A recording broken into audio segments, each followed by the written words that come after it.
Carole Vallely from the GMB. How widespread is this problem of agency workers and this loophole which is called the Swedish derogation? We believe it's enormous. It could affect sort of 1.5 million workers. It's very difficult to tell exactly how many because obviously people often have 0 hours contracts or very low hours contracts, and it's just really impossible to know, but it is huge. That's the one thing we do know. I mean, your focus, your area is Swindon, so I guess you talk to these workers in this factory, in this warehouse and others on a kind of regular basis. Oh, yes. What's the feeling you get from workers about what they face when they go into work, not knowing necessarily whether they're going to be required that day and knowing that they get paid differently from other members of staff? Well, the insecurity of their work is so worrying for them. They don't know whether they'll have 7 hours work one week or they'll have 37.5 hours work. So it means that they don't know if the next week they may in fact be able to feed their children, pay their rent, very basic things. People are working on basic wages, they're all on minimum wage, whereas other people in the same workplace can be earning up to £2 an hour more per hour for doing the same job.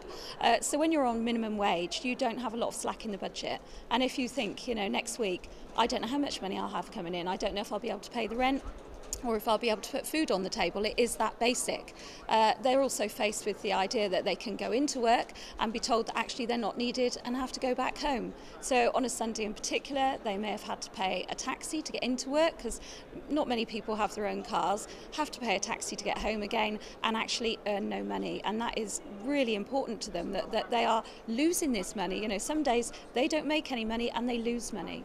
I mean, some of the workers, I imagine, are able to, for whatever their personal circumstances, able to put a brave face on it. But I imagine you also come across workers where it must cause them, in the kind of circumstances you mentioned, very difficult decisions about their finances and not being able to plan and so forth. Yes, I mean, heat and eat is something that's used commonly. Do you pay for heating or do you pay for eating? And I've had one member was talking to me about there'd been a mess up with her pay, and she said to me, even £1 is important. And when it comes to the difference between whether she can feed her children or not, even £1 is important. So it's that important to them.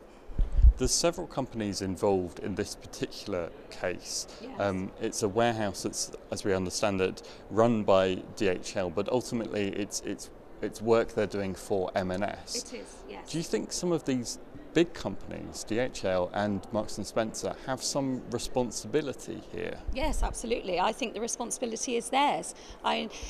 Is there a reason they're using these layers of agency to employ staff? Is it because they actually want to say that they're an ethical employer and they actually don't know what's going on in their supply chain? They do say on their website they have ethical standards, ethical policies, and they look abroad and they're looking at what happens in the factories abroad, and they like to see trade union presence. They want to see people treated correctly. But we say ethical trading begins at home. Marks & Spencer should look at what's happening at home. They should look at what's happening in Swindon. How important is it for you and the workers you represent to bring this to a wider attention and raise this out here in the European Parliament? Well, we think it affects so many people, and it is based on legislation that is set in Europe, that it was really, really useful to actually come to the European Parliament and to get it discussed here, and actually for us to bring people who are affected by the policies that are made here to speak to the people that make these policies and explain exactly how it affects them. It's one thing if you're sat in a committee meeting, a committee room making legislation, but it's very different if you're on the other end of that legislation and actually on the other end of how that legislation is being misused. So we wanted to give them examples of how people are affected by this and for them to see how people live with these regulations and how it affects their lives and how it makes their lives so incredibly difficult when all they want to do is go out to work every day, put food on the table and pay for the roof over their heads. Do you think that this will be changed, this situation? Do you see light at the end of the tunnel? I really hope it will be changed. I really hope that the people that have listened to us today will go back, they will look at the policies, they will have a picture in their head of how actually these policies affect people, and perhaps in some small way we might have edged them closer to policies which might actually help the people they're aimed at helping.